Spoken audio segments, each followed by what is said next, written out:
Do you want to start a coaching business but aren't sure how to start it right? Or have you started coaching already and haven't attracted your first paying client? In this video series, we're going to cover how not to start a coaching business and the 16 deadly mistakes every coach must avoid. And in the second part of the series, I'm going to cover the mistakes most commonly made in the mid stage of the coaching business startup process. So let's start right now.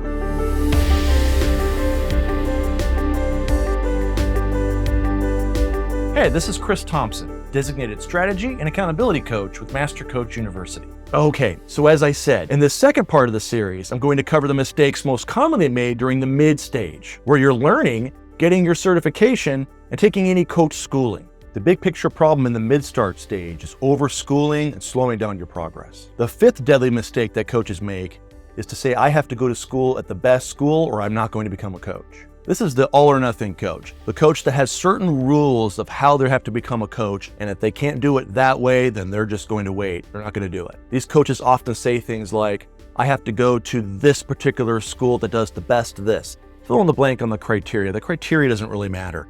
Fastest, cheapest, certain guru, whatever it might be. I don't have the money right now or the time or the circumstances, so I'm just gonna wait. The major mistake with this mindset is expecting that where you go to school or who you learn from is going to open doors for you. The reality is, even if it does open doors for you, which is highly unlikely, you'll still probably ruin it with a disappointing performance because you don't have enough experience coaching people in the real world to be a competent coach. Coaches who do this rarely succeed because they leave too much time and too much opportunity for obstacles to show up to get in their way of their ever coaching. It can also cause a coach to cut corners or get lazy because they believe their method or coach training will do the work for them. This creates an opportunity for another coach who simply moves faster to get the clients. This is another way to avoid facing fears if you're using it as a reason to delay coaching people today. It's not going to go well. The sixth deadly mistake that coaches make is spending too much time on certification and education. Getting a certification for a specific job or role is fine, but you have to be honest with yourself about why you're doing it. Otherwise, it can easily turn into a never-ending cycle of chasing your tail. This is an extreme example, of course, but I recently spoke with a coach that had not one certification, not two, not three, no, not four, no, not five, but 6 certifications and still no clients. People only have so much runway. Money, time, family support, before they run out and the plane explodes.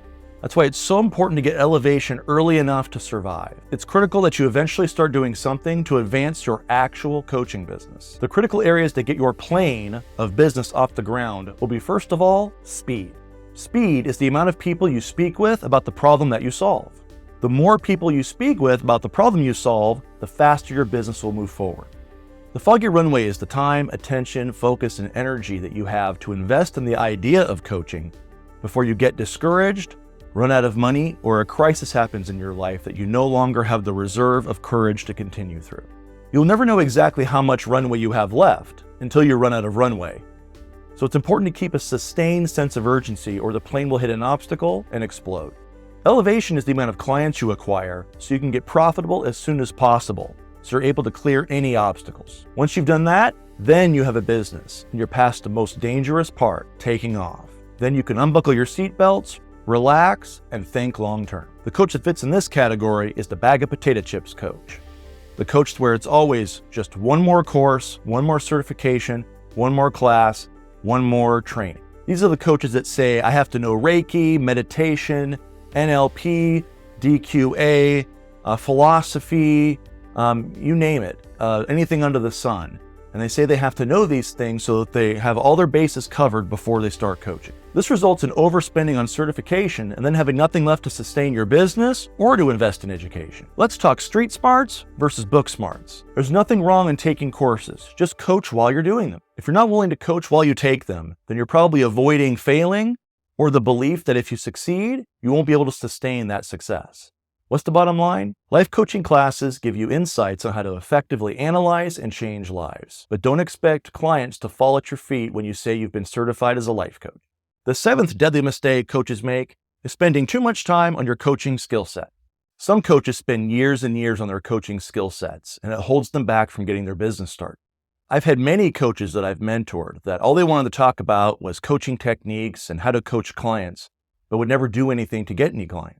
I think the reason they do this is that they assume that being the best life coach possible is the most important part of getting their business started successfully. It's not. Coaches tend towards overvaluing education and knowledge and undervaluing action and hustle. They think that coaching is being good at the skill of coaching. So they spend all their time and money learning how to coach their imaginary clients until they run out of money and end up only coaching their pets because they never learned the business skills. Coaching is a skill that you learn, not a business. The business side of coaching is selling the service of coaching. The most important thing that life coaches need to understand is that coaching is not a business. It's a skill that you use combined with all your other knowledge and experience and expertise and skill sets to solve a specific problem. Overdoing the coaching skill piece is an employee mindset. To have a successful business coaching people, you must think like a business owner. Only your success as someone else's employee hinges on your being the best technician at your job. And that's because the employer takes care of going out and finding customers, managing the business, etc. Coaching skill itself doesn't help you find enough new possible clients to be successful having a business coaching people. When you drive a vehicle from one place to another, you use both the brake pedal and the accelerator pedal. They each do opposite things, but are useless without the other. Even if they work effectively, you must use them both skillfully in order to navigate the route required to get from home to work. At times, this requires GPS to avoid traffic, hazards, or simply to get somewhere you've never been before. Your business of coaching is exactly like driving a car. The car is your business. The brake pedal is your coaching skill, and the accelerator pedal is your marketing and sales skills. The route is the free marketplace, and the GPS is your mentor or coach. The bottom line is, in your own business, you don't have to be the best coach ever in comparison to other coaches. You only have to be good enough to competently serve as a catalyst to help your client achieve the result they're looking for. If the client gets the result they paid for, then it's good enough coaching for your business to succeed. All right, now we're at deadly mistake number 8. When coaches believe, if I get a certification, then I'll be confident. Some coaches, without even realizing it, are actually seeking approval from others to mask their insecurities. Because of this, they spend thousands of dollars on certifications and years in training, hoping it will give them confidence. Hoping a certification will convince others that they're good enough to be a coach so they won't have to prove it themselves. Problem is, certification won't give them confidence. In fact, it could easily do the opposite and actually reinforce their lack of confidence by causing them to put off actually succeeding. This putting off actually succeeding feeds their doubts that succeeding is even possible for them. Months or even years go by, and those doubts grow in their own mind and are reinforced by others in their life that can see they're being the forever student who knows everything and does nothing. The bottom line is, most of the time, coaches are looking for permission to coach in the form of a certificate. Who are you giving the power to tell you you have permission? How do they benefit from your choice? Are they already a coach with a successful coaching business? So if you want to know the whole story about what certifications do and don't offer you, and if you even need one, check out this video. Thinking a certification will give you confidence is the same as thinking that the perfect school or education will do that as well. It's all the same confidence game, and my points still apply. This business is about moving forward when you're not confident. If you wait to be confident before you move forward, you'll never move forward. So those are all the typical mistakes coaches make in the mid-stage of starting a coaching business. I hope you took some great value out of this video. So what did I miss? Can you think of any other mistakes coaches make in the mid-stage of starting? If you disagree with any of these, let us know your point of view. I'd love to hear your feedback. So make sure you leave a comment with your thoughts or questions. Thanks for watching this video. Like it if you thought it was cool, and hit subscribe for even more of these videos. And don't forget to look for the next video in this series. If it's ready for you to watch now, I'll put a link in the description and up in a tag here. Or wait till the end of this video and it'll be in the end card. By the way, if you want my help in starting your own money-making coaching business, we're holding a webinar in a few days called How to Start a Coaching Business in 30 Days. Imagine that. And you can attend for free.